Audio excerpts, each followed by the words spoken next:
അങ്ങനെ നമ്മൾ ഇന്നത്തെ ഡ്യൂട്ടിക്ക് ഇറങ്ങി നമ്മള് നേരെ പോണത് നമ്മളെ ചായപ്പീടിയിലേക്ക് ആടുന്നൊരു ചായ എടുത്ത് നമ്മള് മെല്ലെ നമ്മളെ ഷോപ്പിലേക്ക് നീ പിന്നെ അതും കുടിച്ച് സെക്ഷന്റെ ഭാഗത്തേക്ക് പോയപ്പോഴാ കാണും ഇവിടെ കുറച്ച് സാധനങ്ങൾ ഷോർട്ട് അതൊന്ന് കേറ്റണം പിന്നെ ഗോഡൌൺ പോയി കുറച്ച് ഷൂ എടുത്തു അതൊന്നും മെല്ലെ നമ്മളെ ബെഡ്ഷീറ്റിന്റെ ഭാഗത്തേക്ക് പോയി അവിടെ ആണെങ്കിലോ കുറച്ച് അലമ്പായി കിടക്കും പിന്നെ അതും കൂടി സെറ്റ് ആക്കിയപ്പോഴത്തേക്ക് ഫുഡ് കഴിക്കാനുള്ള ടൈമായി അവിടുന്ന് പിന്നെ നമ്മളെ മെസ്സിലേക്ക് ഇറങ്ങി മെസ്സിലും എത്തി ചോറെടുക്കുമ്പോഴല്ലേ കാണുന്നത് അതിന്റെ കുട്ടീനെ പിന്നെ ചോറിന്റെ അളവ് മെല്ലാട്ട് പിന്നെ അതും തട്ടി അടഞ്ഞ് നമുക്ക് വേഗം റൂമിലെത്താം നമുക്ക് ടൈം ഇപ്പൊ കുറവാണ് 1 മണിക്കൂർ കൊണ്ട് എല്ലാം മെയിൻ ആയിട്ട് എന്റെ ഉറക്ക് അങ്ങനെ നമ്മളെ റൂമിന്റെ അവിടെ റൂമിൽ കയറി ബെഡിലേക്ക് അടിച്ചാ നമ്മളെ ഉച്ചമയക്കം മയങ്ങാനെ ആ മയക്കം കഴിഞ്ഞാൽ എന്താന്നറിയാം ഒരു ചടപ്പ ആ ചടപ്പില് മെല്ലെ ഷോപ്പിലേക്കാട്ട് ഇറങ്ങി പിന്നെ നമ്മള് ഷോപ്പിൽ കയറി നമ്മളെ സെക്ഷനിലേക്ക് ഇപ്പൊ എന്താന്നറിയില്ല പുറത്തു പോയി ഒന്നാലും ഇവിടേക്ക് കയറും അതെന്താന്ന് വെച്ചാൽ നമ്മളെ ഷൂ ആരെങ്കിലും എടുത്തുണ്ടോന്ന് അറിയാൻ വേണ്ടി ഇവിടുന്നാണെങ്കിലോ ഒന്നും അനങ്ങിയില്ല പിന്നെ കുറച്ച് രാത്രിയൊക്കെ ആയപ്പോഴാണ് 4-5 വലിയ പെട്ടികൾ വന്നു ഇത് കണ്ടപ്പോ നമ്മളൊന്ന് അന്താളി ഇതിന്റെ അകത്ത് എന്താന്നറിയില്ല പിന്നെ ഇതൊക്കെ എങ്ങനെ കേട്ടാന്ന് വിചാരിച്ച് പൊട്ടിച്ചപ്പോഴാ കാണും നമ്മളെ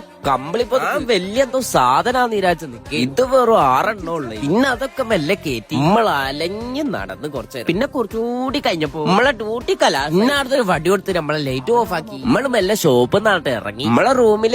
കയറി എങ്ങനെ ഇപ്പൊ കുളിക്കാന്ന് വിചാരിച്ച് നിൽക്കുമ്പോഴാണ് നമ്മളെ ബേക്കുന്ന ഒരു വിളി നമുക്ക് ഇവിടുന്ന് കിട്ടിയ ചെങ്ങായി ഷായി ഓൻ പറഞ്ഞു ഇവിടുത്തെ സ്ഥലങ്ങളൊക്കെ ഒന്ന് കാണിച്ചു തരാം പിന്നെ നമ്മൾ കുളി പാസ്സാക്കാണ്ട് ഒരു ബനിയനോട്ട് മെല്ലാട്ടെ ഇറങ്ങി ഞാൻ ഓടോട് പിന്നെയും ചോദിച്ചു എടേക്കാ പറഞ്ഞു ഇജ് ബാ കാണിച്ചു തരാം നമ്മള് മെല്ലെ ഇട്ടത്തേക്കാട്ടെ ഇറങ്ങി നടക്കാൻ തുടങ്ങി ഇവൻ നടത്തിച്ച്